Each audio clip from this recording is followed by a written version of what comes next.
You know, we're always told that workplace safety rules are there to keep us safe. It makes sense, right? But what if I told you that following those rules perfectly, to the letter, could actually make it impossible to get any work done? Today, we're going to dig into a really fascinating idea that might just flip your whole understanding of what safety rules are really for. Okay, let's just kick things off with a statistic because it is absolutely mind-blowing. A study of railway workers found that 95% of them, almost all of them, believed that if they actually followed every single rule, the entire system would just grind to a halt. We're not talking about a small gap between the rules and reality here. This is a massive canyon. It's a huge sign that there's something we're fundamentally not getting about how work actually happens. And that really gets to the heart of the problem, doesn't it? The source material we're looking at has a great way of putting it. Rules have two faces. They're like that two-faced Roman god Janus. Depending on your perspective, they look like two completely different things. So on the one hand, if you're in management or writing the safety manual, the rules are everything. They're the cornerstones of a safe operation. They prevent accidents, create standards, they're the foundation. But talk to the people on the ground and you get a totally different story. They often see a tangled mess of rules that contradict each other, that are way too complicated, and that actually stop them from doing their jobs. And worse, they often feel like the rules are only really there to point the finger when something goes wrong. This first viewpoint, this is the traditional way of thinking about rules. Let's call it Model 1. This is the official world, the world of rules as written. The whole idea behind Model 1 is that for any given task, there is one single best way to do it. And this one best way is figured out by experts, probably sitting in an office somewhere far away from the actual work. They write the rules, hand them down from on high, and expect them to be followed. No questions, no changes, no deviations. And here's the crucial part. This model is built on the belief that the people actually doing the work, the operators, are kind of unreliable, that they're fallible and need to be guided by these rigid rules.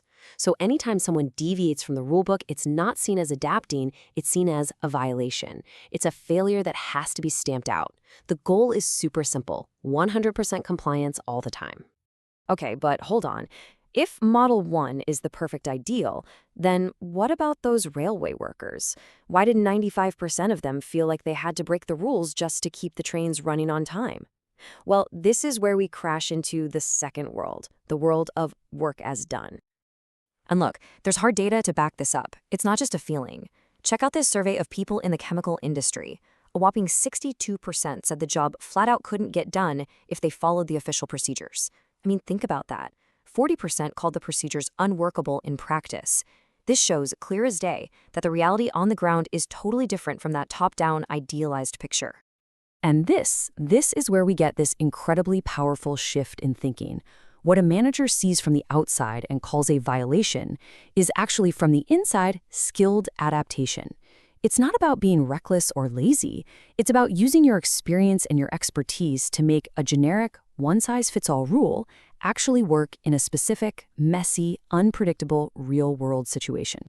This brings us to the second way of seeing things, or Model 2, and the contrast is just, wow. In this view, rules aren't a straitjacket locking you in. They're a toolkit you can use. They're not static words carved in stone. They're dynamic, and they change. So a violation isn't a failure. It's a sign of expertise. The real experts aren't the people in the office writing the rules. They're the operators on the floor adapting them.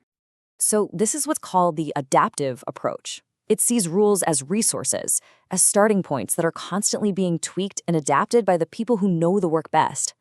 In this world, being competent doesn't mean just blindly following a list of instructions. It means knowing when you need to bend a rule and how to do it safely to get the job done right. Okay, so we've got these two models that are in total conflict with each other. Model 1, the top-down ideal, and Model 2, the bottom-up reality. So which one's right? Well, the argument here is that the answer isn't to pick one. The answer is to build a bridge between the two. The real goal shouldn't be to just enforce a bunch of static rules that nobody can actually follow. No, the goal is to create a living, breathing system. A system that's built on conversation, on dialogue, and on learning from what's actually happening out there on the front lines. So how do you do that? Well, it looks something like this, a continuous cycle. You start by developing rules, but you do it with the people who will actually use them. Then, and this is so important, you monitor how the work is really being done, and you talk about the gap. You have an honest conversation. From there, you learn, you figure out if the rule is even working, and finally, you either redesign the rule based on that feedback, or you just get rid of it if it's not useful anymore. It's a constant loop. All right, so after all that, where does this leave us? What's the big takeaway here? How should we be thinking about rules so that they actually make us safer and better at our jobs? I think it all boils down to this one powerful idea. A rule isn't good just because it exists in a book. It's good because it works in the real world. That's the only test that matters. Is it useful on the job, or is it just words on a page? So the key shift in thinking, the real takeaway, is this. We need to move away from demanding blind compliance and start building genuine competence. We need to stop focusing on enforcement and start encouraging dialogue. We have to shift from obsessing over the rules as written and start trying to understand the work as done. And maybe most importantly of all, we need to stop seeing workers as a problem that needs to be controlled and start seeing them for what they are, the solution. They're the experts whose skills are the key to a system that is actually safe and productive. So, I'm going to leave you with one final question to think about for yourself. Take a look at the rules where you work.